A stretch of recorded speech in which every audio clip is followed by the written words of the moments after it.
Now, plans to safeguard the future of a nature reserve in Pembrokeshire are one step closer with the launch of a fundraiser to protect important habitats and the species that live there. The Wildlife Trust of South and West Wales wants to raise £78,000 to extend the Pengelli Forest Nature Reserve and also help preserve the surviving fragments of a temperate rainforest which once extended across the area. Our reporter Lewis Rhys-Jones has been finding out more. When you picture a rainforest, you might think of the more famous ones across the Atlantic. But did you know of this hidden gem tucked away underneath the Preseli Mountains in West Wales? Pengelli Forest, one of our jewels in the crown of nature reserves that we manage and have done since the early 80s.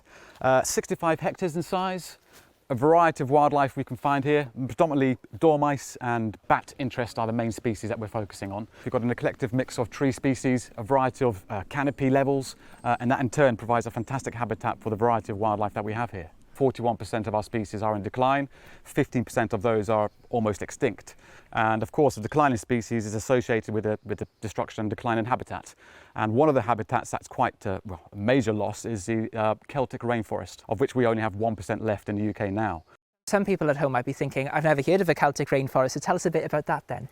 Yeah, Celtic rainforests are quite a rare habitat worldwide, but in the UK, Wales is probably one of the most abundant of it, prominently on the west coast, where we have high levels of rainfall, mild temperatures, pockets of humidity, and in turn those areas allow for fantastic abundance of wildlife.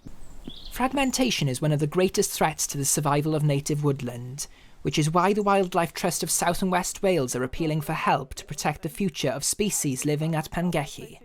Here at the Wildlife Trust of South and West Wales, we've been offered the opportunity to extend this rainforest by 13.5 acres. So we've got until the end of June to raise £78,000 in order to help us secure the future of all of the precious species that live here. The Wildlife Trust have set quite an ambitious but very achievable goal called 30 by 30, which is basically such that we protect 30% of land and sea for nature's recovery by 2030. This is a huge goal and will have long, far-reaching impacts for the nature and climate crises. And by extending Pengelli, we can really align with that and promote more nature recovery and contribute to that success. From bats and birds to the dormice roaming the forest floor, the hope is for Pengelli to grow and create links with other nearby woodlands for wildlife to thrive. Lewis Rhys-Jones, ITV News.